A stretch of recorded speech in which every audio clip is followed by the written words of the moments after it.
10 seconds.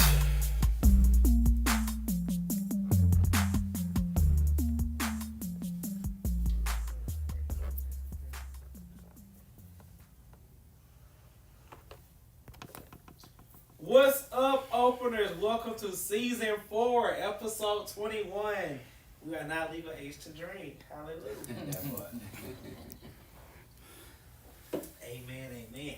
Well, welcome to Open Relationship Podcast for the open, honest conversation. After drinking some wine, you said amen, amen. And Jesus drunk wine. Y'all be acting like, look, me and Jesus got a good relationship. Cup thing. Yeah, thank you. Thank you. See, he turned water into wine. Let me get some. Welcome to Open Relationship Podcast, where we open up honest conversation as well as everything from A to Z as it pertains to LGBTQ plus community and beyond. I'm your host, Rodney. You can follow me at Rodney. No, sorry. My new IG name is That Boy Sir Wash. Cause somebody trying to find me on my, I tell you, the ops was looking for me. You went from a... the ops was looking for me. I had to change my name. It sounds very inner city now. Yeah, what is... When I say ops, like employer. Moving on. So I'm your host, Meech. You can follow me on TikTok at Meech Jefferson or on IG at OneKing_Meech. Boom. You I'm your host, Wally, and you can find me at Wally's Godfather on Instagram and YouTube, and also check out Cards of the Wally. And I'm your host, Solomon E. Stretch. You can follow me on IG at Solomon E. Stretch. And I can grab it this week. We have host. Collection plate. And it is M mother F into the T. All right.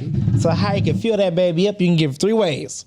First way, you can buy stars on Facebook. We are 5-star young professional gay black men and also queer. Shout out to Wally. And shout out to Randall for training. Okay, Randall's not here because he is doing some sex tapes for you all. Be ready for the 4th Thursday. Wow. It's a lot to be seen. And child, he gonna give us a link for free. You got a lot to say today. Gotta run these memberships up, baby. What? Secondly, you can donate to the podcast on whatever podcast description box you are listening to us on or hearing us on. Click that donate button and then you can donate to us. Give us what you want to give. We take 5, 10s, 15, 20s, and big head 100s, if you know what I mean. That's a blues song. You ever heard it? Big head. Okay, damn, y'all ain't old. I guess I'm the old bitch on here. All right. And number 3. You can also reach out to us on YouTube. And Solomon, how can they support us on YouTube? We love it when you slide into our DMs and send us pictures and comments and ask questions, all the great stuff. But we really love it when you come and join us on YouTube every Tuesday night around 8-ish. And we also appreciate it when you join our membership. That means you go green. That gives you access to our private content every 4th Thursday of the month around 7, 8-ish. We haven't decided. Now, hold on now, 8-ish. 7 go crazy. 7 is crazy. Well, that was you. Well, maybe there was that one week when we that one we did. We tried. That was canceled. Yeah. Ooh, y'all ain't gonna let that live, huh? Ooh, all his caps. I know. What's going on? Destiny Gays definitely feel like it has rotating cast because now we Destiny's Gays. Destiny's Gays, what? I just realized what he said. As I told y'all, Kev, I'm Solange. Okay. Solange Are you? is crazy. She's not even in the group. You older than me though.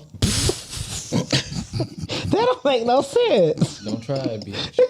I'm just trying to say. Oh, bitch, this is good skin quality over here, baby. I lost weight now. Can't tell me shit. Oh my God. Back then, Y'all I was so fat, slow hoe. right now. Now I'm skinny, bitch. No, but for real though, where I'm at. Yes, and for all the podcast audio listeners, we need 5 stars in there as well, to help us grow our opener community. So please, share, like, comment, and also buy stickers on YouTube. Thank you. All right, Meech, take it away. All right, openers, before we get into our first segment, you know we have to pay these bills. If you don't know, which you should know by now, I done said it for 21 weeks straight.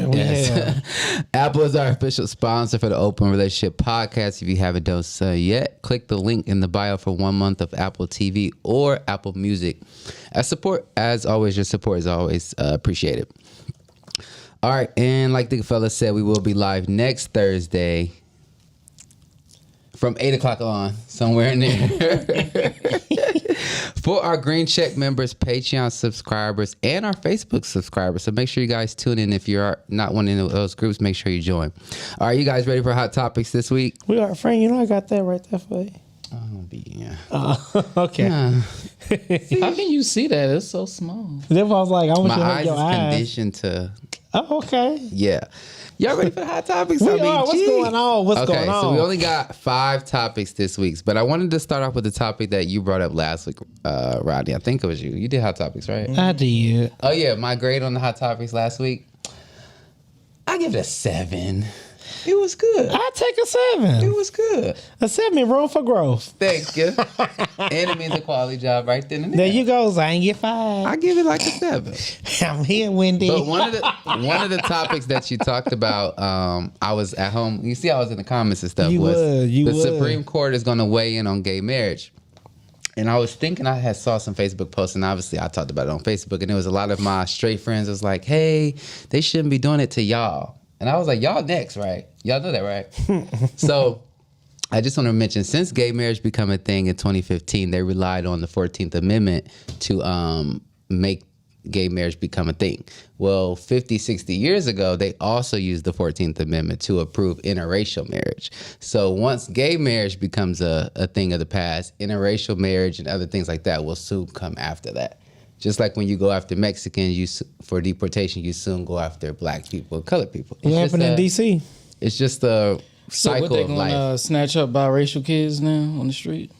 Who knows what's going to happen? Well, I didn't know they had a law passed for you couldn't, it was illegal to marry interracially. When your grandma was born, she wasn't allowed to marry no white person or no black person. I don't know Wait a where minute. she is, but... Rodney, what you mean you didn't know? I didn't know that. I'm being honest. You mean like ever? Ever.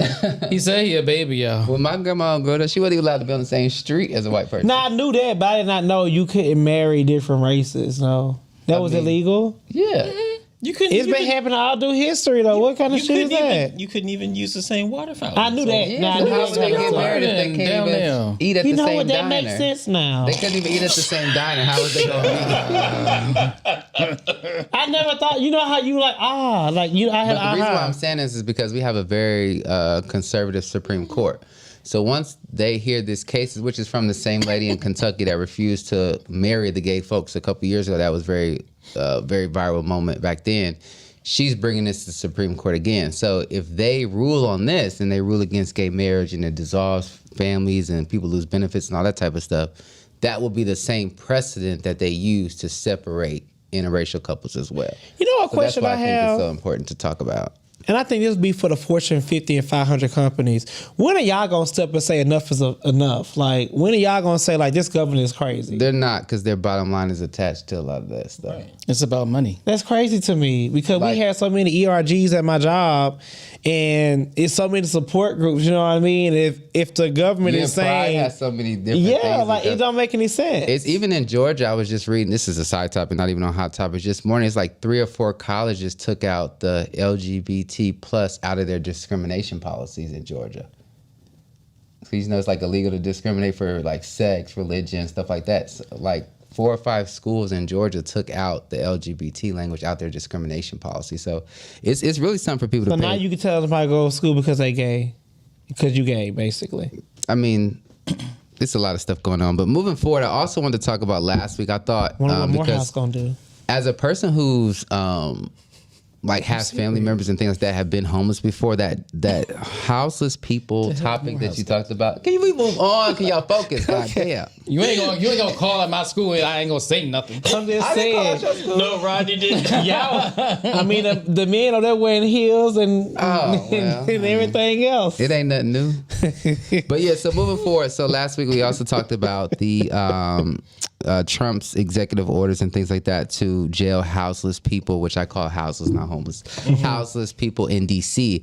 I also thought that was a opportunity to talk last week. I'm glad I'm bringing it back this week because they are investing $1 billion into renovating a jail that's in D.C. and it's spearheaded by Trump. So, and obviously, the federal government gets paid for people to be not get paid for them to be in jail, but they work for free. They get benefits, stuff like that. So, and states do. $1 billion? Yeah, they're putting $1 billion renovation project into a jail in D.C. What the fuck? It's very beneficial to try to sweep the grounds of D.C. per se because that's free labor for them. That's a safer environment. It's slavery. It looks more white to them in that part of DC. So I wanted to bring that back to y'all because once you make it illegal to be homeless, it's going to be crime going crazy because they have to get off the streets. It's going to be people trying to get in homes, people in abandoned homes. It's going to be a epidemic of a lot of crime and stuff is going to go I up. did watch that news conference they had. They said they're going to try to put them in shelters.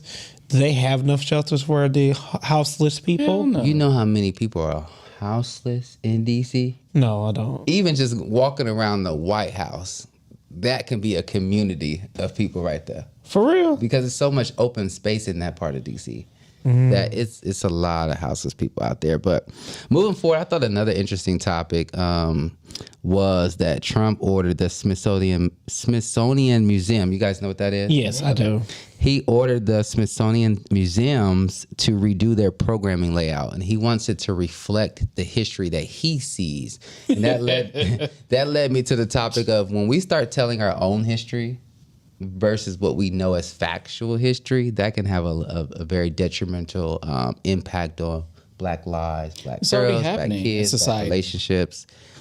Yeah, it's happening where they're taking books out of schools, and like you can't talk about DEI and stuff like that. But once you start attacking it from like a history perspective, and like it's just hitting so different for me just reading that. Well, I'm going to put a bookmark there because you are going to bring up a much bigger topic, and I think that's tied to the topic. I do too. Definitely.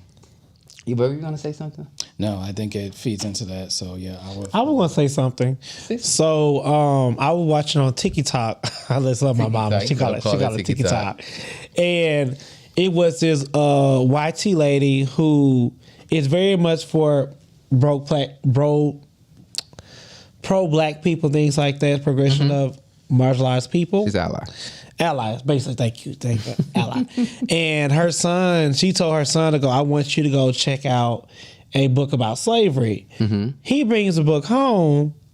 In there, it was basically saying, like, in so many words, like why Europeans were not the first people to do slavery. Everyone does slavery, but we had some emphasis on Black people in slavery. And also it's saying like how Black folks turned each other in and gave them to the European settlers. And I was like, some of that stuff is true, but the way that was like wording it, it was just like very whitewashed. You have to be very specific. Like they benefited from it and all this. I mean, that was a hot topic a couple years ago when somebody said that Black people benefited from slavery. That was a very hot topic. Well, like, we still searching for the goddamn benefits. You learn skills and penmanship and all that stuff. And I'm like, at the expense of what? Getting your ass beat. Okay, but also, so non-Trump topic, guys. Back to R&B. So this week, you guys know who Money Long is? Yes. Money Long, we love her. She has a couple great songs.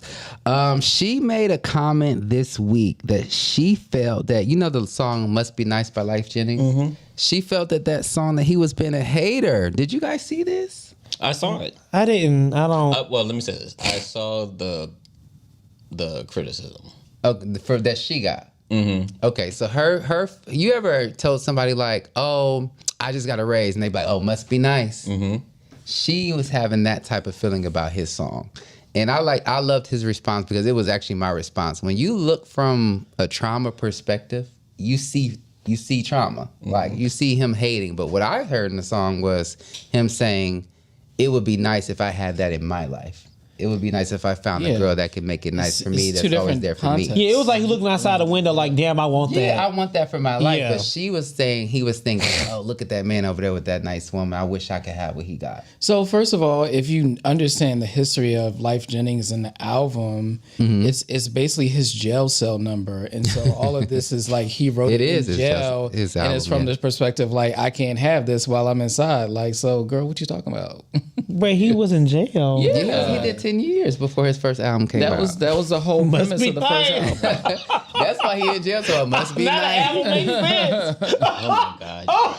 The way you Again, be people not behind- knowing their fucking history. way you- This is the problem. That is not history, baby. That's his life. That is history. That's his That's history. R&B It's history. music history too. That is his history. You ain't never heard on If the you radio? want to come here and put your penetration number on the album, they ain't got nothing to do with me. What? That is history. We are not fixing this black history. That is his history, okay? Wait, Must be I didn't nice. say. Wait, it is a part of Black history too. It is. It's R&B history. Yeah, That song was big. it ain't a crime fighting walk or something, but it's a Shut what the hell wrong with you? What he went All to right. jail for? We don't need to know all that, baby. Well, I know he it's was in the song. He said he was a barking down stick-up for- kid. He said he was robbing people and all that. But anyways, our final topic of today is the hot topic because this segment's been long today. All right, Amanda Seales takes on the black conservatives. Okay, let me say this first. I've always felt like she was miscategorized. 'Cause I always hear people call her radical. She's not really radical to me. is. She is kind of extreme. She's a radical. You She think calls she's a herself radical? I don't think she's a radical. She's a radical. I think a radical. I think of like Osama bin Laden when somebody used the word radical. No. I don't like a radical. I don't. Like I mean, she may be. Marjorie Taylor Greene. I think she's a radical. I don't think Amanda Seales is a radical. I think she's just a loudmouth black girl. No, she's a radical in the sense that she Look, that's not my definition Goes of against radical. the grain. not just goes against the grain, but she is working towards fast change. She's working towards. I don't think that's radical. It by definition it is radical. Oh well, And- I mean, how we say it in pop culture, we should probably use a different word. Well, in terms of pop culture, it could have multiple meanings, of course. Yeah. But when we're talking about like terrorism, it has a different meaning. But when it comes to politics, this is a person who is looking for rapid change. This person is looking Like for Project 25 creator? Would that be a radical move? Very radical. I would actually say no. It's a because step-by-step process. That would be more of going back, right? That would be keeping things. That would be like making things the same, but in a bigger original. scale. The original like what it was. Amanda Seales, and I love her. I admire her. She is looking to dismantle inequality, injustice, capitalism, in the way that it harms people. Mm-hmm. That is her stance. Her stance is we need to dismantle systems that harm people. I agree with that. So- I agree. I don't consider her radical for the simple fact that I equate radical to actions, like actions that actually push the needle and shift society in a way. I think just because her stance is a certain way doesn't mean like she's actually pushing the needle in a certain way. I mean, if she runs for office or if she, starts a coalition or those sort of things, then I mean, maybe she can be radical, but she ain't no Angela Davis. Okay. All right. So what I was going to use this topic to talk about is people's perception being their reality. When I was watching some of the conservatives, it seemed to me that they not only forced themselves to believe things that weren't factual, but they actually wanted to believe things. And the way she was dismantling them with facts and history just led me to have that conversation. So I wanted to ask you guys, when the hell did we lose our ability to critically think? That's my question the other day. Was it the pandemic? No. When do you think we lost the ability to critically think as a whole? Because for me, and I'll give you an example. To me, she was talking about, like you just were talking about inequality and injustice, right? That's a system that was created to dismantle a demographic of people. True. A lot of the conservatives were talking about black on black things. To me, those are symptoms and causes. The cause is white folks want to erase black people or create injustice laws or Jim Crow laws and blah, blah, blah. And out of that, it puts us all in a certain neighborhood or a certain living arrangements where there's less money, there's less and less this and that. So it puts a lot of people against each other. So it creates, quote unquote, black on black crime. So they were not really looking to address, to me, the root issue, which was the inequality. They were looking to address the impacts of that inequality. And I just thought that was an interesting take, because as long as we stay in that mindset, we'll never really get anywhere. You know what's so funny, though? My grandmother really, I don't like to use the word hate. She really does like when they integrated white and black schools. She really didn't like when they were... Hey, grandma black? Yeah, she black, yeah. Okay. She really didn't like when they were trying to let us eat in their establishments. Because she said, from her viewpoint, when black people was looking out for black people, it was so much unity in that community, as far as like shopping wise, black dollars circling out in the community, like you looked out for each other. It was just a loving thing. She said once everything changed, it's like black people was like trying to be so much not like black people. They want to be white so bad, and they distance themselves. They don't care. Like if your child start doing something bad, nobody's like trying to tell them, I know your mama, don't do that. It's just like, I don't give a damn about you, I'm worried about me. And she said, like, I get why they did that. She said, but I hate the fact that our black community is not like how it used to be. Yeah, and that's a controversial stance and statement. As far as desegregation, how it did more harm. Was that the word you used? Say that word. Controversial. Oh, okay. It sounded different.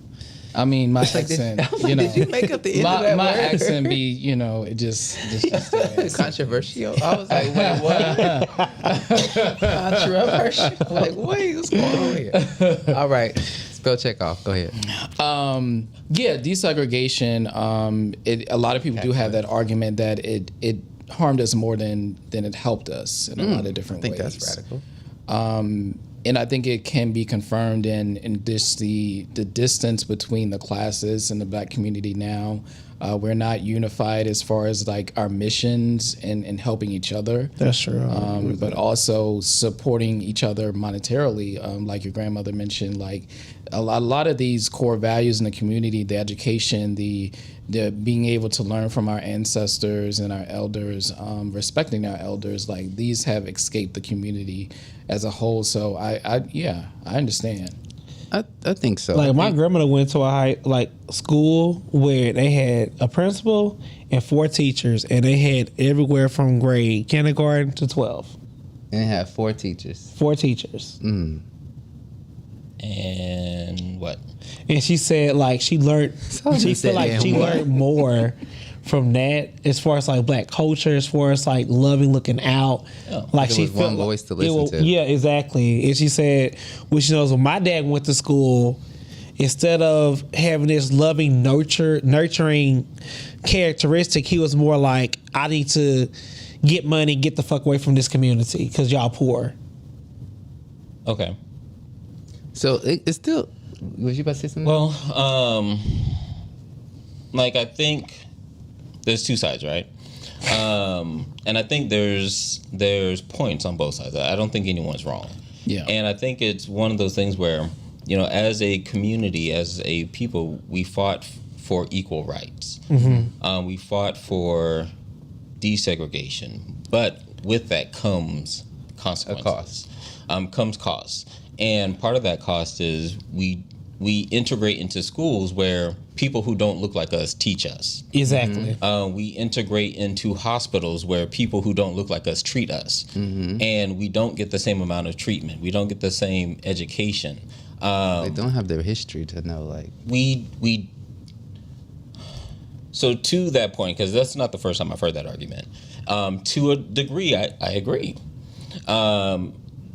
And on the other end, like, I like being in a diverse community, and I like having access, and so across the board, I think there's room to evaluate, and I think there's room. Going back to your original question, like, when did we stop thinking critically?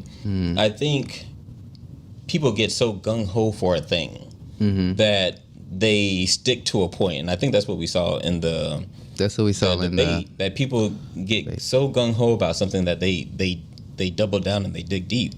But when you look at it, when you have the ability to step back and see the bigger picture, yes, there are benefits, but there's also consequences. Mm-hmm. I guess it's hard for me to say that I'm not happy that I live in this world and not that world. I don't really feel bad about saying that, because I think at the end of the day, there was a lot of cost that they paid for me to be able to walk the streets today. Yeah. Definitely. And my ability to do that came in black tears and black pain and black hurt. And black blood. And black blood, most of all. So I'm very appreciative of that, because I just don't foresee that for myself. You know what, though? Because I think some people spend their whole life dedicated to fighting the fight. Yeah. And when they often leave, unless you're Dr. King, Rosa Parks, or some Obama, oftentimes that name may never ring a bell. And they spent their whole life fighting just for what? A generation that they'll never see. I think that takes a heart that we don't really have the power to appreciate. Yeah. I don't even think I can. Like, I think about Dr. King and Rosa Parks and folks like that all the time, just when I'm going through life, and I'm like, dang, like your whole life dedicated to people that you'll never meet. You know what I mean? Yeah. Because they had a mission when they went out. Dr. King had a mission. Rose had a mission. Even Obama had a mission. It's like, damn, that's some good people. Some good people. But I think that's me dialing back. So I don't have to meet you in order to love you. Mm. And so in me loving you, I want the best for you. Yeah. And so I think about the person who I am today who does not have kids. I live a life, I make decisions that will allow my children in the future, who I have not met yet, to have an amazing life. Yeah. Or to at least have the opportunity to have an amazing life. The opportunity is what... Because I could do all this work and give them things and then they make a completely different decisions. Mm-hmm. I get that. But... you fight for the right for them to be able to make that choice. To have the opportunity. You know what I find interesting is, and this is me just being totally honest, my brother was jumped by a group of black people, right? He black too? Yeah. Well, damn it, what am I? I don't know. Ain't you mixed? I'm black. Oh, I didn't know. I mean, you got a lot of different... If you watch the whole debate, that's the same thing happened to Amanda Seals. I love that. That's too funny. Shit, I'm black. I mean, Jesus Christ. I mean, you got a lot of mixed stuff in there. There's a lot of things going on. I'm black. Both parents are fully black. I have cousins darker than you. I have cousins lighter than you, lighter than me. Like, we black. Both your parents is all black? They black. I thought you said one of them was white. I didn't never say when I was white. You said something. Never like said. that. I said my great grandmother was Caucasian. Unfortunately. What do you mean? Why would you say unfortunately? I'm just saying. Don't deny your roots. Wait, what? I mean, you wouldn't be here if it wasn't for the...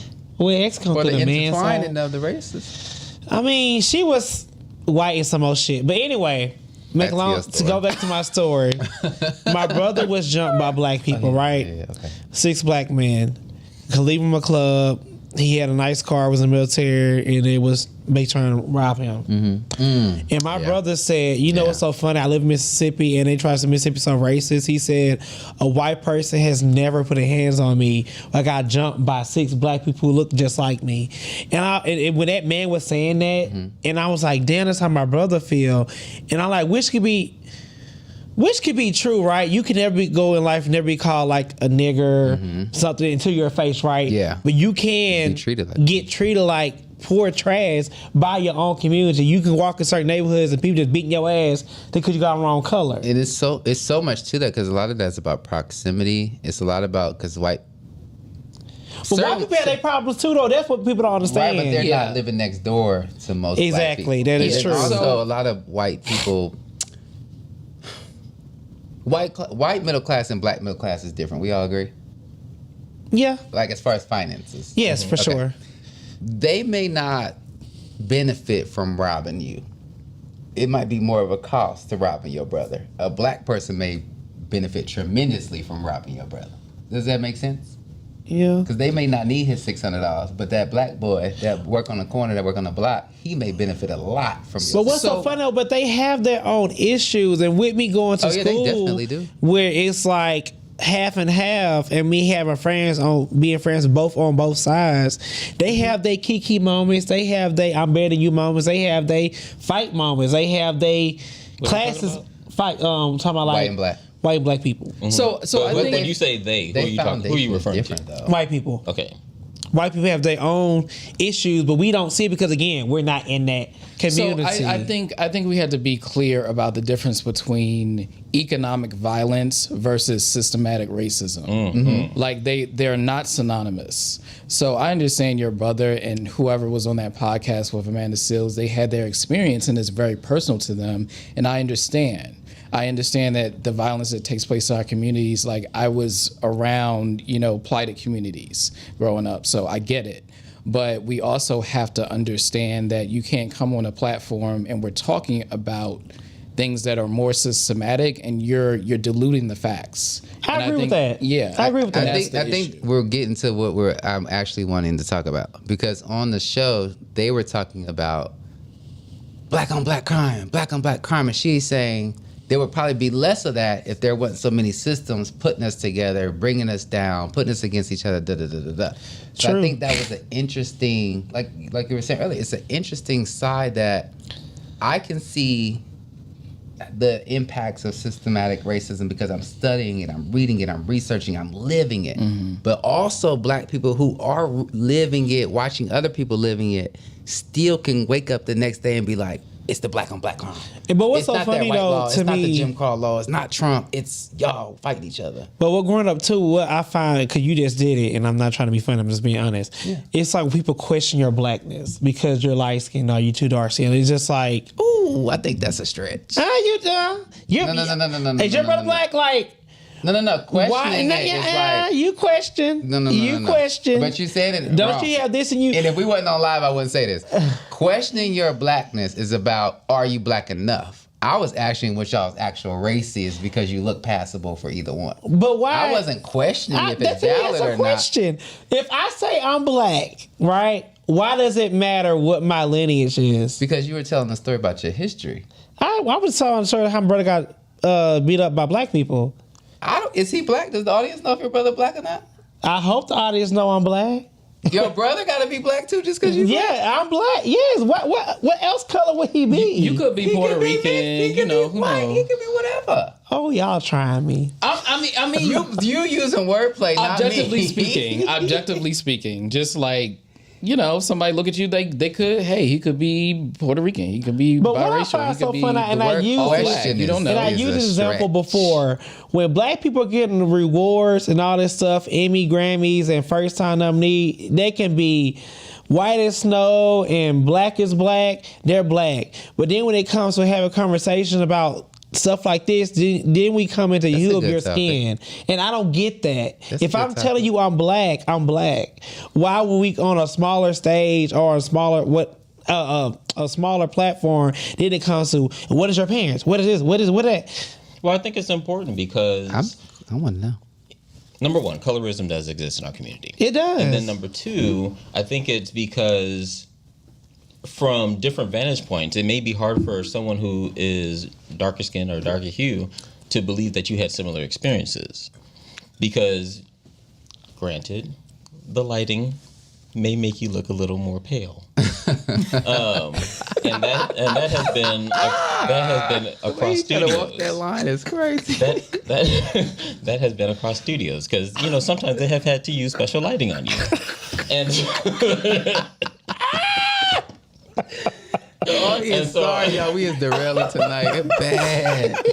Yo, and this is me speaking from my own personal experience. Like, I have gone through life and I've had my blackness questioned because, yes, I've gone to good schools, and yes, I've gone to, I've had the opportunity to go to good schools. I've had the opportunity to working groups where they teach you how to pronounce words, and they teach you how to write in cursive, and they teach you how to do all these different things, and they teach you how to give presentations. Like I had the opportunity to have people pour into me, and in and out of different spaces. Like I code switch like crazy, but if you don't get to see me in different spaces, you wouldn't get that opportunity. Like the way that I cut up with y'all outside of here, off of this platform, is a lot different than when I'm sitting here in front of this mic. And so a lot of people have questioned, well, are you black enough? But you also don't know that, I wake up one morning and I'm from my dorm room and someone wrote KKK on my door. You don't know that I've gotten pulled over numerous times just because I drive a specific kind of car. What's the comment, guys? It seems like I'm going to read it from here. It seems like while people who don't live in poverty may understand its conditions, those living in poverty often don't recognize the system that keeps them disenfranchised. Ignorance is bliss. I agree. Well, I mean, I think it's also kind of hard, like when think about it, like if you're in the smoke, it's hard to see where the smoke is coming from. It's hard to see the problem because you're in the smoke. Yeah. But when you have an opportunity to step outside the smoke, and I think that's what a lot of us go through, especially like when you come from disadvantaged communities and then you go to school and then you start learning different things and then you see a bigger community, you see a bigger world, and then you look at where you came from and they're just like, oh, I actually see that there's a problem where I came from. I see that. I think like for me growing up, college was when people used to talk about college, I used to be like, what are y'all talking about? Because like you would have never thought nobody from my zip code would ever be at any type of, we was trying to get to high school. That was an accomplishment. Like my dad dropped out in the 10th grade. So just to go to high school was an accomplishment. So when they were talking about what school you gonna go to, I was like, after 12th grade?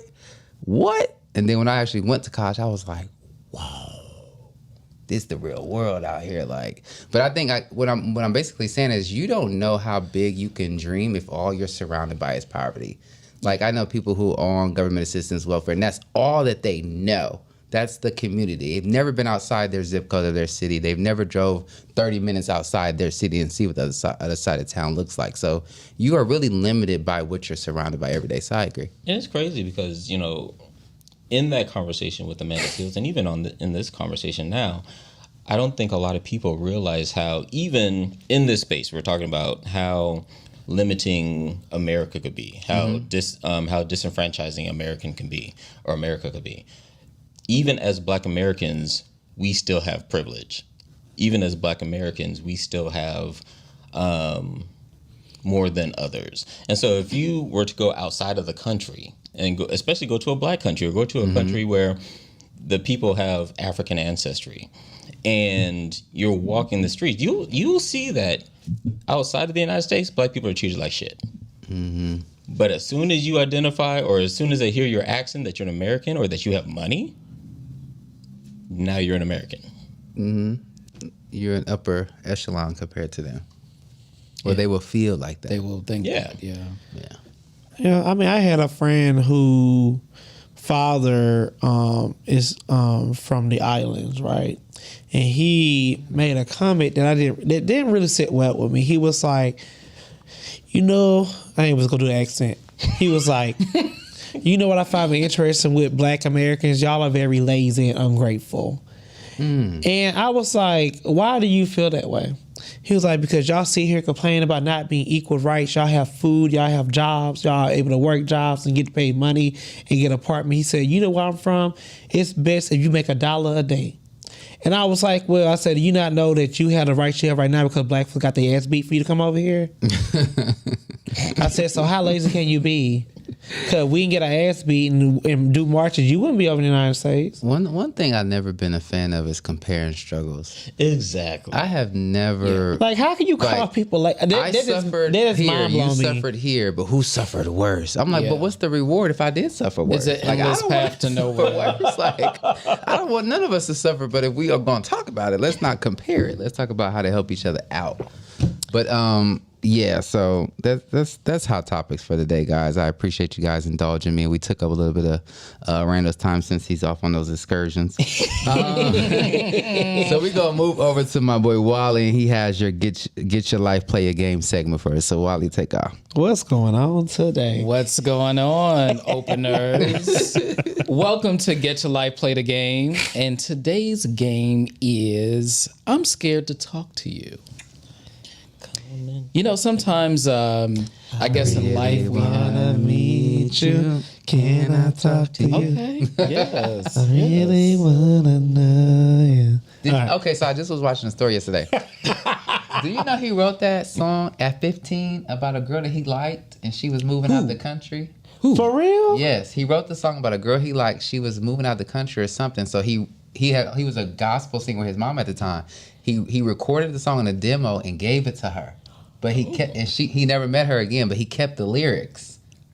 So when he met the boys to be in the group, he went and recorded all those songs he wrote in high school about that one girl. That's off that crazy. album. Who you talking about? What's the boy in KC and JoJo? I forgot what his name is. But he wrote You all mean those songs. Jodeci? Yeah, Jodeci. He made all those songs about that one girl. He never seen her again. But he kept writing songs about her. But he gave her that one song and let her take it with her. And she wherever she is in the world, she has the original demo of that song. That sounds like money to me. But anyway, sorry. She probably with her old ass in her room. Not with her old ass. I remember the day. You know, so funny. Hold on, before you move on. You know, we kind of went mini viral on my little whatever I said What'd you say? about me not taking penis. Oh, not having the capacity. Yeah, capacity. Wait, but the first one I saw the other day was I bought them for him. I did. It was that segment? Yeah, that one. Oh, yeah. okay. So to make a Ooh, long they gonna story cut that short, up. Jesus. what I think is, and then when somebody wrote a story about getting, anyway, I'm Yeah. not tell too much. But like, it was somebody in the comments who said, they ain't even the old gays feel this way. And I hate to be one of those. I did see that comment. I hate to be one of those because I'm, This was on YouTube but or on our Instagram? on Instagram. And I looked at him and said, bitch, you look just about older than me. And so I'm just like, girl, You should have said your I sister. scrolled on his profile. I said, cause bitch, the profile pic's giving like you about, and I ain't want to be that type of girl. But I look and I'm just like, She was that type of girl with you.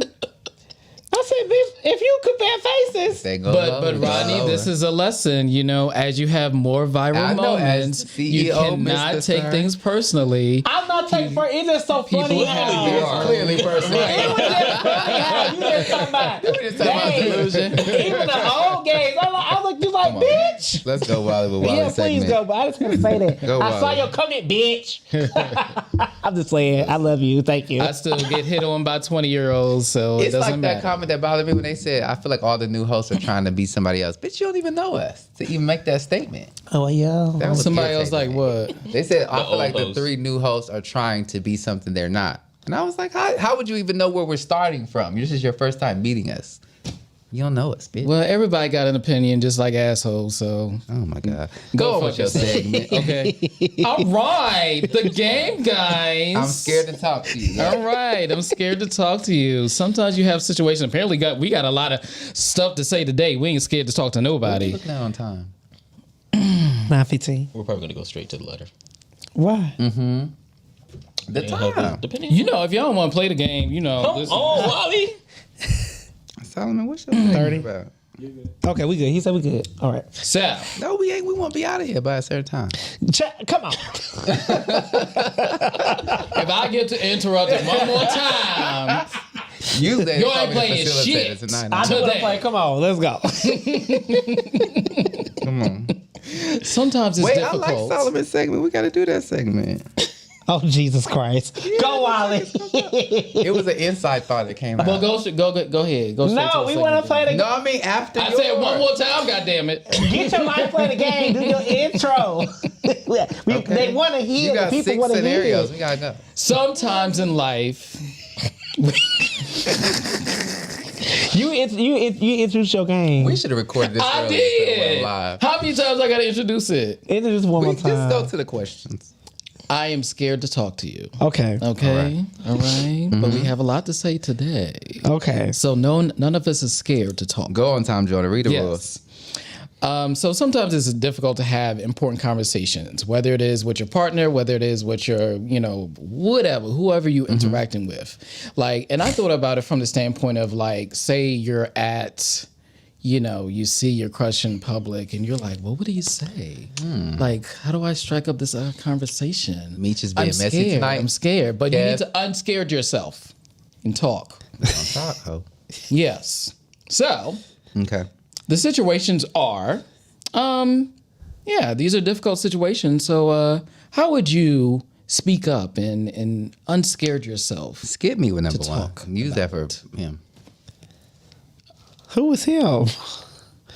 Me? Mm-hmm. Well, let me read. Why can't number you one. answer it then? I ain't got no experience. Let me read this. The first scenario is you've been dating someone for 3 months and you both agreed to take it slow, but you want to tell them about your secret sex fetish. You like fisting.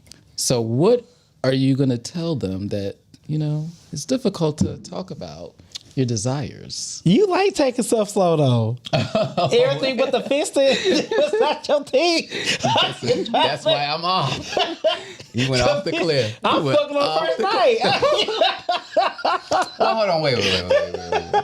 How do you talk Not about against it? it, but not going forward. I mean, how do you talk about it? Not everybody's I don't have to interested talk in about it, so I that. don't know. Maybe it's something controversial. Put and this in the letter. Let They'd be turned off. What do you say? You know what? Honestly, though, I think because some people, I do have some kink phobia. Because is there something scat play is one of them. I would never, being a school little boy, I would never, and also what's You can it's put one on more. your little uniform. I'm not. This is me. It's like a molestation. I don't. Would you call them people who are attracted to children? Pedophile. Pedophile. I don't know. There's something wrong. Okay, let me stop because whatever. Something's wrong. Yeah, and then number 3 is like hooking up your body for pleasure. Yeah. Yeah. What you mean hooking up your body? Like putting hooks in there. I like thought to you see it. I like to see it. I won't do it. Okay. You made me grab my chest. but if Now there's a I rope want. involved, then it's okay. I don't really want to be roped up. I'm not gonna lie. That's that's you. full submission. That's me. Got it. But Given situation. I think you should if I was to do this, I would kind of like fish around my fetish and see what they say, and then if they like, oh, I would never, I would just not mention it. Now, when you say take it slow, like, you haven't had sex after? You haven't had sex yet, but you have to let them know because Because sometimes when they get back there, they're gonna find out. I mean, yeah. I assume people close it back up, but I don't know. I don't watch those videos. It's a lot for Close me. it back up. Okay, let's go. All right, next one. You've been at the same company for 4 years. You do your work and you get along with leadership well, but you're ready for a promotion and raise. Like, how do you approach that conversation? How do you, More answer to this. yeah. I think that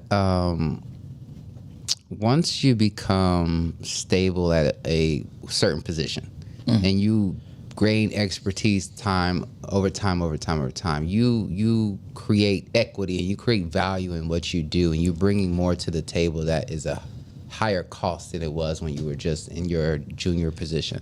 And I think you just come to the table and say, hey, listen, it's up time for my annual review. I feel like in this past year, I brought X, Y, and Z to the table, which is hitting whatever benchmarks or scoreboards or whatever is required for you to get to the next thing. And you just say, hey, at this point in my life, I feel I've mastered this role or whatever it's called, and I feel like my skills and expertise now pushes me here. So I feel like what comes along with that is X, Y, and Z. Mm-hmm. I think it's an easier conversation when you talk it through than when you think about it, because it is job risky to have those type of conversations. And it just reminds me, so the other week, maybe like 3 weeks ago, I went to talk to my manager about this very topic. And right when I was about to approach it, out of his mouth, word for word was, somebody on senior leadership says your earrings are too big. And it made me actually not have the conversation with him, because I was like, well, if they think my earrings is too big, and they already said they didn't like that I wore my little bracelet that my grandma gave me. There's like a little blingy. I was like, maybe it's not a good time. Let me let a little time go by before I go back with that conversation. You know what? I find it very disheartening because You see why I got earrings today, right? And I went to work today. that's crazy Wow. to me. This is what I find disheartening, right? So I've been gone, and everybody know I've been gone, blah, blah, blah. I ain't gonna put my business out. I get back, right? Again, I'm a leader on my team. I am good. I excel what I like. I have a competitive We got spirit. Now, girl, you explained your damn soap opera. Can I explain mine? He was backing you up. When I'm wrong, you can whack me. Let me go. Wait, I can't say I'm wrong. Look, okay, so I don't even get snaps. I don't give you a motherfucking snap. so We have to sage the studio. you fine. No, but so make it soon. Kind of, we got some more questions. So when I get back, I caught my work up in 3 days. I'm back at the top. Mm-hmm. It's people right now who are performing under the number. Mm-hmm. Granted, my team was helping me with my. Going for a good minute. I know, helped me with my queue. But Yeah. when I came back, I'm back at the top. Mm-hmm. And a person was then let go. I'm not working their queue and put him back in good numbers. So to me, that makes me sad because if you see the kind of work I do, especially if I'm not in meetings trying to close deals, why does it matter what's in my ear if I have quality work making this company money? If I'm saving you time and equity and you're benefiting off of this, you're hitting bonuses that make your bonus go higher from your VPOs and all this stuff because of how your department is doing, miss me with how my earrings look.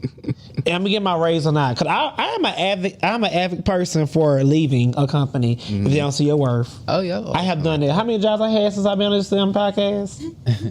3, 4? I met, Something like that. Yeah.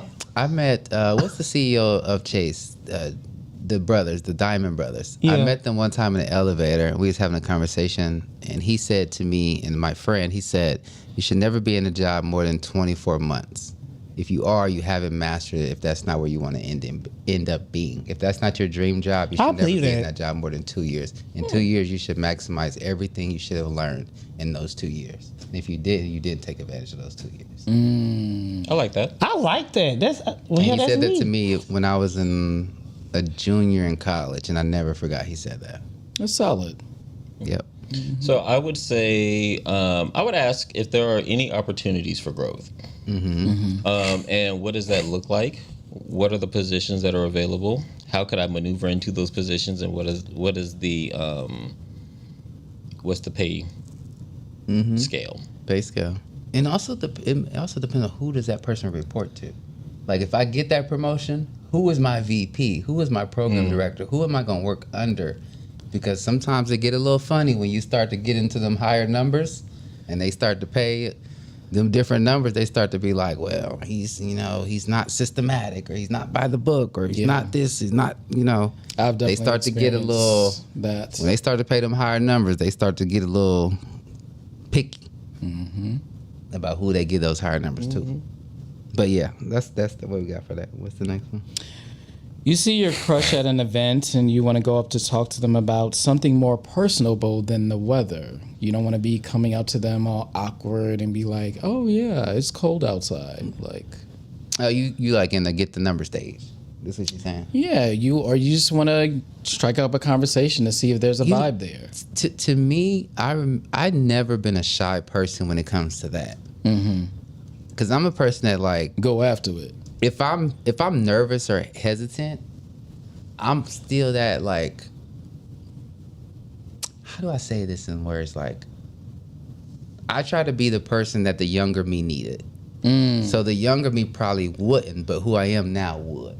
So I try to be like, oh, you can go up there and just talk. Okay. I try not to think about, like, the shy, innocent little kid that didn't know nothing. Now I'm the grown ass nigga who can go and talk if I want to. So, like, I just fake it till I make it if I got to.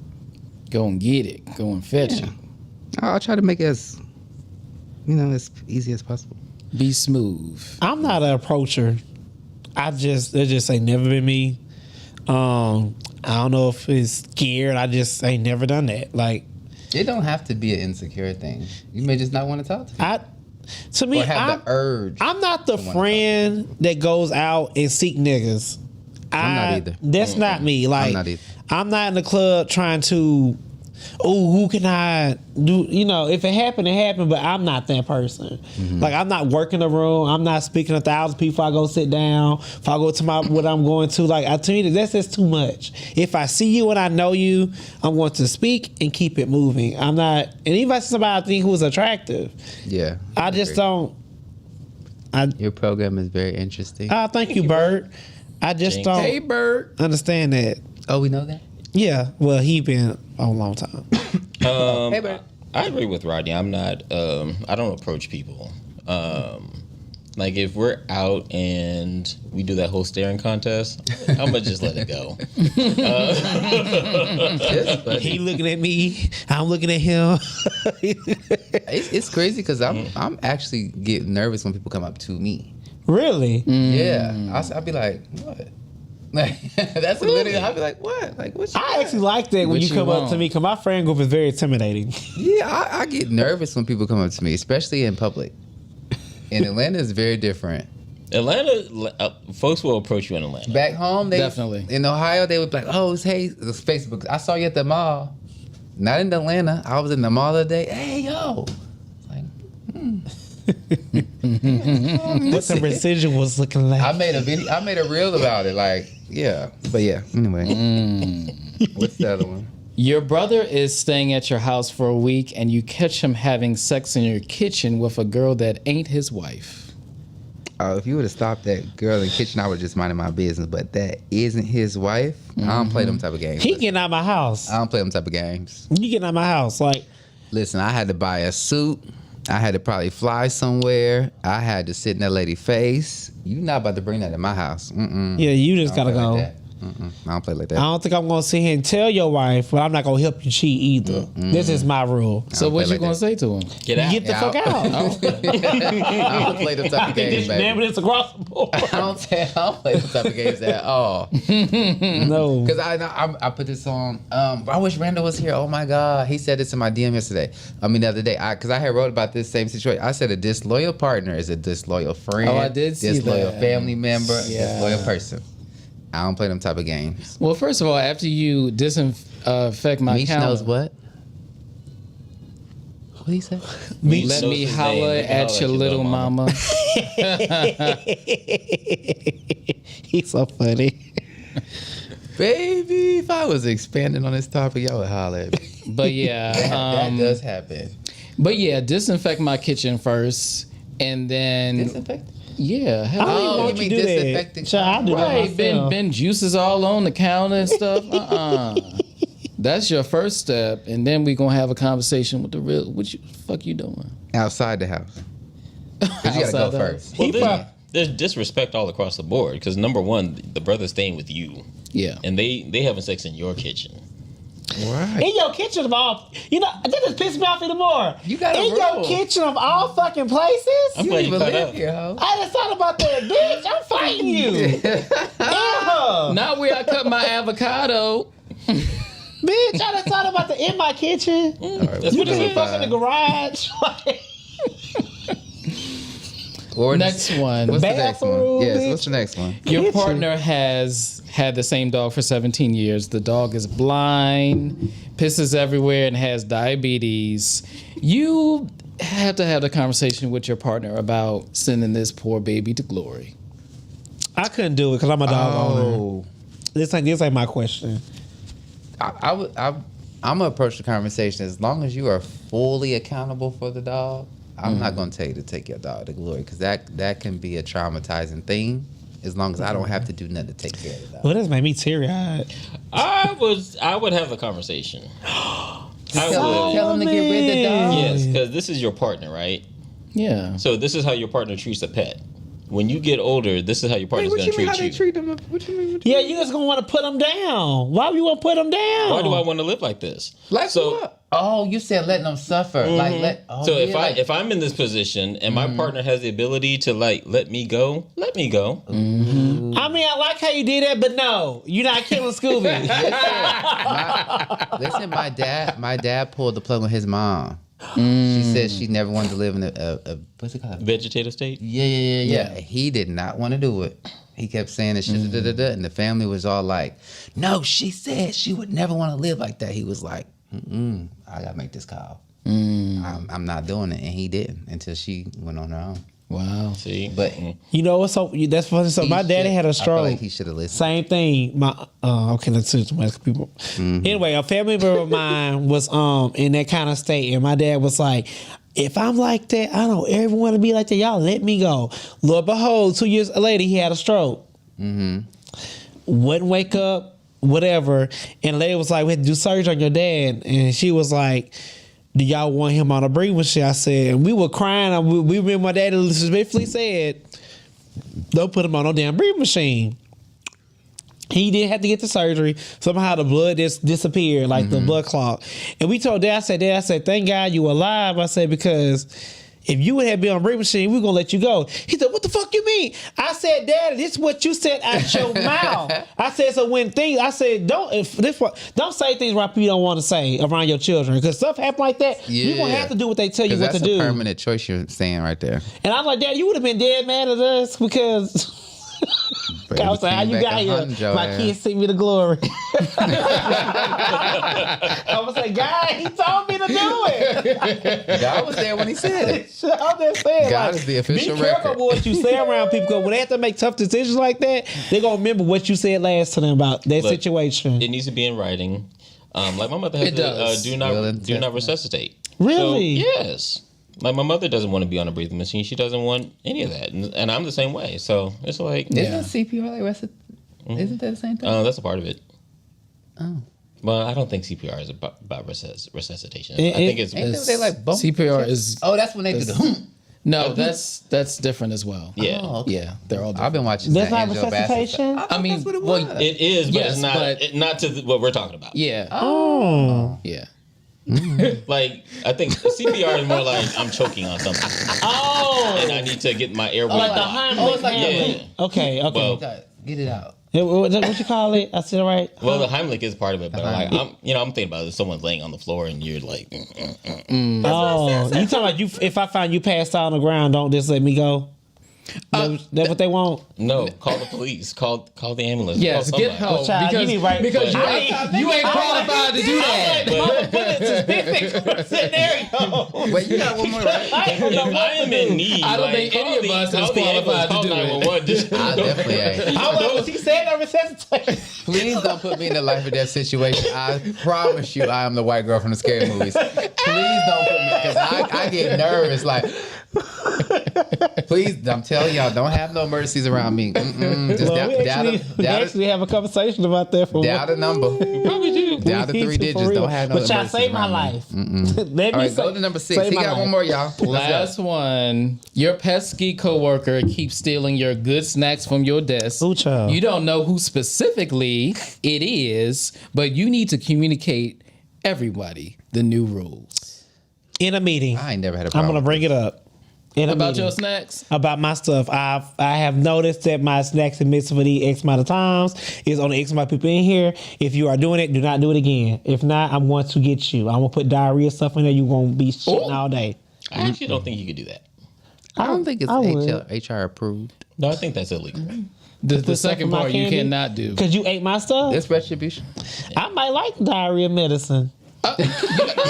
You know what? That's it for Get Your Life, Play the Game. Thank you for Stay out tuning my in, ladies shit. and gentlemen, because we are not talking about shit. What we got? But let us know in the comments, how do you have hard conversations and who you scared to talk to and why? Because we want to That know. was good. I enjoyed it. All right. All right, Solomon. All right. Oh, it's good. I have a camera in the back office. All right, Sid. Before we get into Menage a Trois here at Open Relationship, let me remind you that we have open and honest conversations, and we sometimes agree to disagree, but we always are heard and seen. Today's Menage a Trois, we're going to talk about the cost of community, and this conversation was inspired by Kev Legend. He's a mindset coach, and he's on Instagram at It's Kev Legend. And he posted about a group chat that he's in that cost him like $50,000 $50,000. To get into the group chat. No. So. Oh, okay. I get. So in the group chat, you know how you have events. Oh, was that the real estate guy? He might be. I don't know. He does a lot of things, I think. What's his name? I just said Kev Ledge. You have the notes, sweetheart. Oh. Let me pull him up. I was just sitting there with the iPad closed. Okay, But anyway, Christ. so he was talking about how in the group chat, you know, one friend will have an outing and it's $400, and then another friend will have an outing and it's $800. They go out to dinners, they do all these things, and then he talked about the friendship tax. Okay. That he didn't know that he was paying. And so the question came up for me is like, okay, so what is the cost of community? And so he talked about how, you know, there's a lot of different perceptions going on. The main one being that individuals will get into these group chats or their peer groups and they don't want to be the broke friend. And so they end up spending trying to keep up when they don't have it. Been there, done that. And it's also this idea that maybe I'm in the group and I'm in this group with other individuals and I see them and it looks like that they have it, but they don't actually. So there's a lot of different perceptions. And so I wanted to get your take on your thoughts on, like, what is the cost of community? What has it been for you? I need more to the question to answer. Do you think? Sorry. Well, let me say this: do you think that when we get into our friend groups, our peer groups, or whatever, that there's always something to do? Yes. So, to answer your question, this is actually something that I've been evaluating over the last couple of years because once I had gotten laid off, I decided to build my own business. And so during that transition, I don't have the same financial freedom that I used to have. And so I have to make strategic decisions, even about how I go out and how I socialize. So I'm not going to buy the bar or buy everybody drinks, you know, okay, it's 6 of us. And, you know, I'm just like, okay, this round on me. No, I'm not doing it. And I set boundaries, even when it comes to people's birthday parties and okay, everybody having a kid now. And sometimes I'm not willing or able to do that, you know, buy everybody a gift, but I will give time, you know, I can give other things to supplement that. And that's sometimes a testament to like your friendships with people, but also find other ways to give and find other ways to socialize. And that shows you who your true people are. You know, I have a good story, and I actually cussed my friend out about this. So my friend had a birthday, right? And I think it's tacky to open gifts in front of people. Like, I think when it's intimate like that, open your gifts at home. Because some people might then give elaborate gifts like others. And and the fact that you gave me something, I'm appreciative of it. So he opened a person's gift, and everybody probably spent like, you know, let's say like $50, $60, $70, some people plus. This one particular person gave a $25 gift card. He made a comment about that, and when I say I went off, I said, "You ungrateful ass B." Wait, the one who received the gift made the comment. Yes. Okay. And I was like, you don't know what his whatever finances are. Wait, did you go off in front of everybody? I sure did. He did it in front of everybody. And I was like, I said, what was the purpose of you doing that? Like, that really pissed me off. Because I already spent $120 to eat this goddamn food. Because you want to eat at these goddamn places. You know what I'm saying? Yeah. Like, the shit adds up. You got to pay drinks. You got to do all this shit. Like, and you ain't paying for your meal. I hate them fancy ass dinners, don't I? Yeah, like, and I'm just like, and then like he was like, you. I said, no. I said, you need to apologize right fucking now. Oh my god. Cause I said this dude about to spend $120 on this fucking food. He about to pay this damn drink too. Yeah, he got a gift. My gift I was said, coming bitch, get with grateful you got 120 something. I said, bitch, when you come to people shit, you don't bring nothing out of the bottom, not a nothing to nobody's house. Ooh, that pissed me off all over again. But like, that pissed me the fuck off. That's tacky as hell to me. I do. I'm sorry. I like the first question. But I do think there is a cost to community, especially living in Atlanta. Yeah, it is. I do think, and I do Fancy think it's ass always there's a lot of people who always have to be doing something because a lot of times that social world is way much better than their actual world when they're alone by themselves or at home. So there is a lot of people who always have to be doing something. I was just having this conversation with someone. I was like, you went out Thursday, Friday, Saturday, and Sunday fun day, but on Monday you asked me for this dollar amount. It just don't make sense to me. That means you're irresponsible at life. But when we was talking throughout too them bad. days, it felt like they had like if they wasn't there, then it was like they they're wasn't missing something. Mhm, that fear of missing out. and it was like, That's called something, right? FOMO? I don't know. I was like, if you don't go to the party, we're still going, right? If you left this earth tomorrow, they're still gonna have another kickback. They're gonna have another day party. They're gonna Some have people are another scared club. to sit at home because I guess they don't feel that they're going to be relevant anymore, or that they'll fall into a depressive state if they're not in the mix.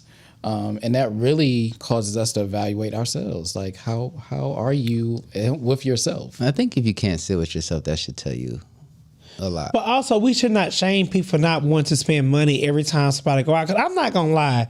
Thank God I had a job I have now and what I have going on. Because outside is fucking expensive. I'm not going to lie. Outside is No. So, I'll tell you the other day, we went to a straight place. It was 60 to park, 40 to get in. The drinks was 30. And I Miss was like, me. well, damn, I ain't even heard a song yet. you know what I'm saying? That's what I'm saying. Like, outside is expensive. I was I feel like somebody show Jesus. up and just want to be a part, just be a part. Let that person be a part in peace. But I don't would force say- somebody no drink or nothing like that. Like, let them just be there. Yeah, because I think we're all commenting on. I think what you're saying is accurate, and we're all saying. I think you're saying don't demean somebody for what their means is and what they have assessed their financial ability is to do. What I'm saying is don't sacrifice your home life for that social. Oh, yeah. life. Well, I agree with that, too. Because I think I said this a couple weeks ago. I know somebody who had on a legit $4,000 or $5,000 outfit that I seen them buy.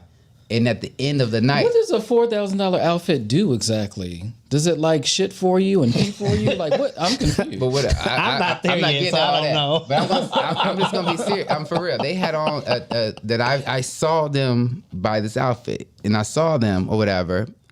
We all was out doing stuff, and at the end of the night, they went home and slept on someone's couch. That's actually where they live, That's diabolical. on somebody's couch. But and that leads into the next question. Do you think that people prioritize fun over future planning? Absolutely. Oh, definitely. I know some people who don't have a future plan. Their plan is tonight. Like, what's going on tonight? They don't give a damn about what's going on tomorrow. That's terrifying to me. I'm know trying a to lot- not be judged because I was once that boy who tried to keep up with the Atlanta. Joneses. So I was once that boy. I'm That's not going to very sit here Atlanta-like. be very real. But I never got to a point where I was asking people for money when I spent my own money. That means I you just- were not that person. Then. I suffered in silence. It does mean that. I was overdrafting, trying to keep up. Like, that was just me. And I remember one time, y'all, I just thank God how God just got me through. Jesus, say thank you. Praise I the Lord. I remember one Won't time he when do I it? got evicted out of my apartment, and my mom always said, if you ever need to come home, I can. And I was like, I don't want to go back home. I was like, I have to be here. Feel like a failure. Yeah. And I slept on my friend's couch. And my friend, let me sleep. He didn't charge for no rent, no nothing. And he was like, I just want you to save. And I thank him to this day because I'm just like, and I said, God, I said, why am I doing this? Like, I make enough to pay my bill. I might can't afford nice things, but I make enough to pay my bills. You know what I'm saying? And once he got me through that, I never went back to trying to impress people or trying to keep up with people, and I can't. If I ain't got it, goddamn, I ain't got it. But you had to learn the lesson, and I think sometimes, like in life, we don't learn unless we do some dumb shit. Yeah, that's true. We have to also remember that, like we always talk about priorities and values, right? Some people's priority is the attention. So it is worth the expense of giving their all to be seen because that is the validation they're seeking. We're seeking stability as our validation. They're seeking external opinions as their validation. True. So they are successful in what they're trying to do. It's just not good for their overall well-being. And I remember when I was younger and I was making irresponsible financial decisions. And there's a feeling that comes with it. For me, it was a lot of anxiety because then you're making payment arrangements and think you're getting bills in the mail and Calls. So there's a lot of anxiety with it. But then there comes a day when you start making different decisions. There came a day when I started making different decisions. Everybody. And in making those different decisions, like that feeling started to go away. And then you start putting things on like auto pay. Where you don't even have to think about it, isn't it? That you can do that. Where you, but the you journey not even from thinking about it. That journey from the bad decision, you have to go through that recovery phase because now you're paying your current bills, but you're still paying past due stuff at the same time, and you're trying to live in food and stuff. And it's a hard space to be in. I did that for a couple of years, paying off debts, new bills, and then still wanting to live. That's a lot. So my final question, real quick, is: do you have peer group where you can talk about financial planning, where you can talk about future planning, where you can talk about wealth building? Yes. Well, one person count For sure. Okay, then yeah. I have to be honest. I do.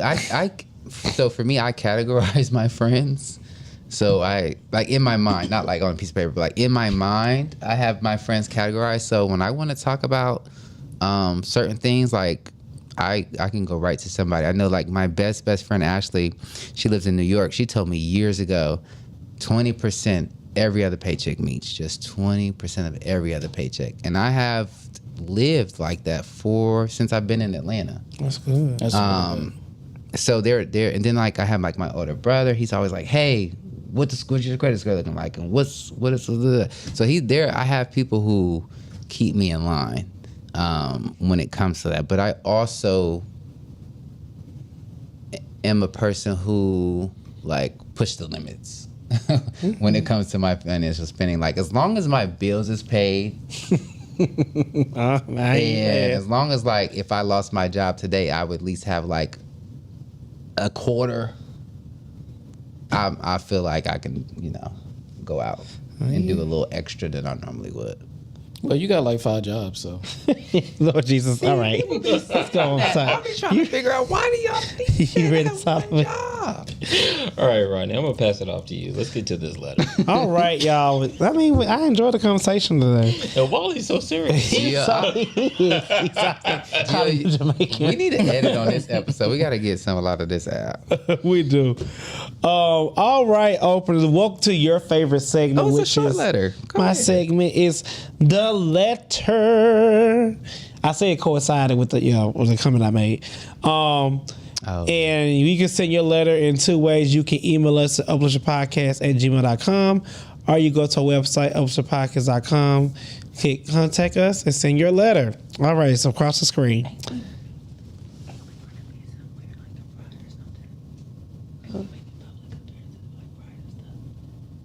We going to the mayor's ball. Oh, did you want to talk about that? Huh? Oh, we can? Oh, okay. Well, yeah, we will be at the mayor's. I'm like, what's this I thought you were gonna say it at the sidebar? end. Yeah, I mean, we'll be at the mayor's ball. So if y'all see us there, ha ha ha. Are we gonna be at the ball or the reception? What is it? Which one? I think it's the reception. Well, what's the difference? The ball is where they put black tie and they it's Not real you supposed to fancy. be dressed. You I think the reception is a little less. Nah, they be dressed. It's gay people. I think the mayor's Put on your Sunday's mayor's best, ball, I was trying to baby. stand next to Jeezy and No Monica hoodies, and shit, no baby. I'm gonna be hoodies. 10-toe down. Trust me, I'm gonna And be we also looking have fire. a good old I'm stretch looking thing coming fire up at too. the We ball, gonna baby. talk of that later. Okay, go ahead. All right. But dear Open Relationship Podcast, growing older in gay culture can feel tough. True. Youth is celebrated everywhere, on apps and clubs, and how we're seen. Sometimes it feels like once you hit a certain age, you fade into the background. But with age comes confidence, freedom, and wisdom. I survived, I've grown, and I know my worth is tied to looking 25 forever. My question is, how can our community better honor aging, not as fading, but as evolving? Signed, still here, still queer. Aww. That's sweet. I'll take this. How can our community become better? Yeah, because you're an old gay now. That's fine. guess what? I'm here, still here and queer. But There honestly, you go. I have noticed that my face is, people say I look youthful, whatever, but I have noticed subtle changes as I'm growing older. Mm-hmm. And Father Time waits for no one. at first I was like, damn, I'm growing older. Mm-hmm. And then I was like, damn, I'm growing older. And I think it's a blessing, to grow old and to notice changes, because what I think is really sad is with people who go through so many surgeries and look like a whole different person because they're getting older. And I just think that's a whole nother issue that I think they have to face. But as I grow older, and if I get a wrinkle with my skin, I'm gonna try to get my skin not to sag. I'm gonna try to do something now. Mm-hmm. But like, I want to be thankful that I'm still here, because every time I get a birth, I be blessed for the birthday. I remember my brother died at 45. So, and people, my classmates, some family members died younger than me, and it's just a blessing to be here. And that body not gonna be the same. Goddamn, do I want my? When I look at myself when I was 21, the body was cute, the body was bad, but I like my thickness too. I like both eras. You got body Rodney, now you got slim thick Rodney, and he still get what he want. Yeah, he lived both of them in one lifespan. Thank you. Okay, so I'm just thankful to be here. Thank God I'm here. I think when you say how can our community do better with honoring aging, I think it's hard to tackle that question if we don't start at the root, which is more internal validation. Yeah. I don't really look out for physical or any type of validation from people. I just grew up thinking that like I was who I was supposed to be at whatever stage in life that was. And honoring aging is kind of hard for me to accept. I think more about honoring experience, honoring the history that you have, honoring what you've built in those years and what you've done with those years, and how you've taken care of yourself. Honoring aging is hard for me to accept, but I do accept it's evolving. I do think it's a blessing to be able to say, I was 21 and did this. I was 27 and did this. I was 31 and did it. I think it's a blessing to be able to have that back history. Yeah. So I don't really look at the physical associated with that. It's to me about what impact did you make with that time. I know people that is 1,000 out of 10 and they ain't worth shit.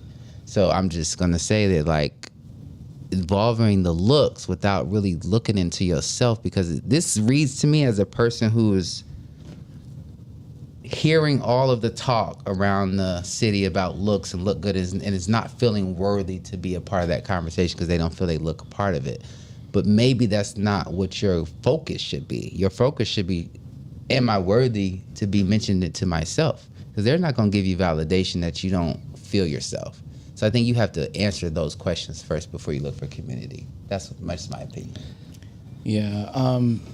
For me, I actually had the pleasure to organize an event with an organization called the Southern Unity Movement, and basically it was meant to bridge the gap between the generations. So you had the older generation, younger generation, and I guess I'm sort of in between at this point. But I really learned a lot about that event and communicating with people that I normally probably wouldn't communicate, and just how important it is to reach back and get the knowledge from that generation and understand like the pathways that they've carved for us, and we can really learn a lot from that experience. And so I think we can't be scared to do things that is outside of our comfort zone or outside of our generation. So I would just urge people to, talk to people and make those connections, it's very important. Does that organization, do they participate in like mentorship and like brother to brother programs, sister to sister programs, stuff like that? I'm not sure if they necessarily do mentorship, but there's a lot of other organizations throughout the city that you can get involved in that does that sort of thing. Yeah, I'm a little different. Like I think you can have confidence and freedom and wisdom. You can survive. But for me, I enjoy being older and fading into the background. I don't want to be out and about. I don't want to be in the streets. I say that all the time. I like the fact that my life is completely different than when I was in my 20s and my 30s. I like the evolution of me. I like that I'm settling down. Like if it wasn't for this podcast, I would be somewhere. I would be in bed. Let me just be real. I would be in bed. I knew that was true. But it would most people wouldn't even see me. I mean, shit, most people don't even see me now. And so I'm not up They in see you every week, baby. You see me every week now, but I'm not up in people's faces, and I don't want people up in my face. You sound like my grandma when you say that. Up in my face. Up in my face. And so it's for me, I like when you see people who are living their lives and they're doing well, and you don't hear about anything. The shenanigans. They're just living well, and you know they're living well, and they're good. I just want to be that person. I like being in the background too. A lot of people don't think that, but when I go to kickbacks and stuff like that, I'll go right to the corner and prop my leg up and get my hookah and just sit down. Because I'm not here to entertain. I'm here to be around y'all and have a good time. But I also want to say real quick before we go, community could be a lot better if we could get more probably resources and funding to do more things where all the generations can participate in something that all the generations like to do. And I think there are some initiatives right now that are trying to bring like a community center to Atlanta, a community center to Macon. These are things that we've recently talked about. And I think that would be a good thing. I think it's hard to appreciate something that is not involved in your day-to-day life. Like if I'm a 21-year-old gay, that means I was born in the 2000s? Mm-hmm. I was born in 88. Me and a 21-year-old, and I consider myself to have a young body, young mind, we have a lot of things that are different. Our lives are different. You know, like they probably didn't even see 9/11. You know what I mean? Like we've experienced, like They did not. I can, like, I don't have a. They may not have an appreciation for me at 37, and I probably don't have appreciation for them at 21 because we are growing up in various different chapters of the Black experience in the United Let's States. put a pin on that. That is a good conversation. Period. But gotta keep the time. But openers, thank you so much for sending that letter. We do appreciate it. We hope that we helped you out. And you know what? Let's love who you are at whatever age you are. All right, Solomon, take us away. All right, openers, thank you for joining the four of us as we swallow hard topics and spit difference of opinions. Maybe next week we'll be 5. Hopefully. See you next week. Wait.